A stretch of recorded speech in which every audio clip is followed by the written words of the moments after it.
Article 8. Whether the will of God imposes necessity on the things willed? Objection 1. It seems that the will of God imposes necessity on the things willed. For Augustine says, Enchiridion 103, "No one is saved except whom God has willed to be saved.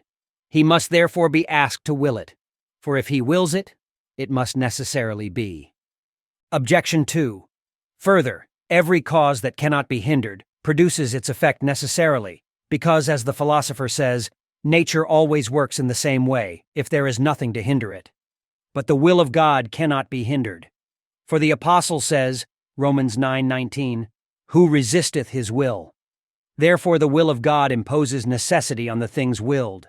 Objection 3. Further, whatever is necessary by its antecedent cause is necessary absolutely. It is thus necessary that animals should die, being compounded of contrary elements. Now things created by God are related to the divine will as to an antecedent cause, whereby they have necessity. For the conditional statement is true that if God wills a thing, it comes to pass, and every true conditional statement is necessary. It follows therefore that all that God wills is necessary absolutely. On the contrary, all good things that exist God wills to be. If therefore his will imposes necessity on things willed, it follows that all good happens of necessity, and thus there is an end of free will, counsel, and all other such things. I answer that the divine will imposes necessity on some things willed but not on all. The reason of this some have chosen to assign to intermediate causes, holding that what God produces by necessary causes is necessary, and what he produces by contingent causes contingent.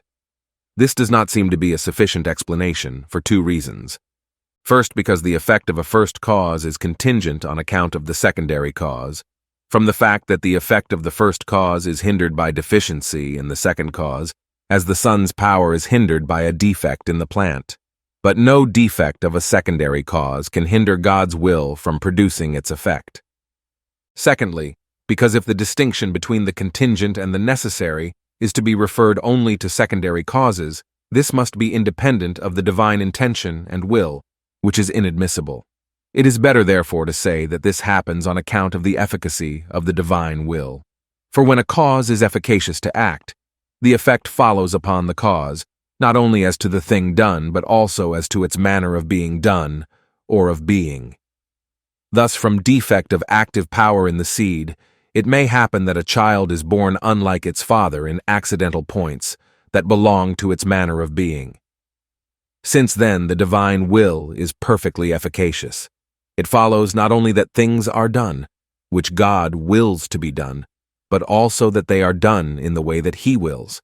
Now God wills some things to be done necessarily, some contingently, to the right ordering of things, for the building up of the universe. Therefore, to some effects, he has attached necessary causes that cannot fail, but to others defectible and contingent causes, from which arise contingent effects.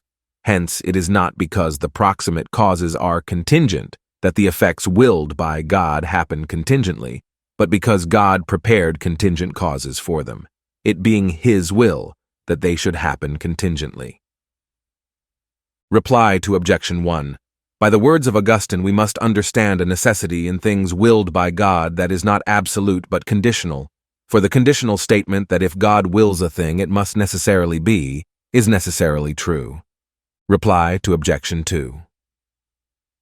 From the very fact that nothing resists the divine will, it follows that not only those things happen that God wills to happen, but that they happen necessarily or contingently according to his will.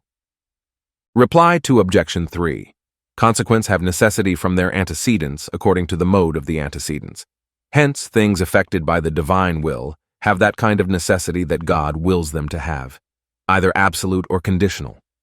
Not all things, therefore, are absolute necessities.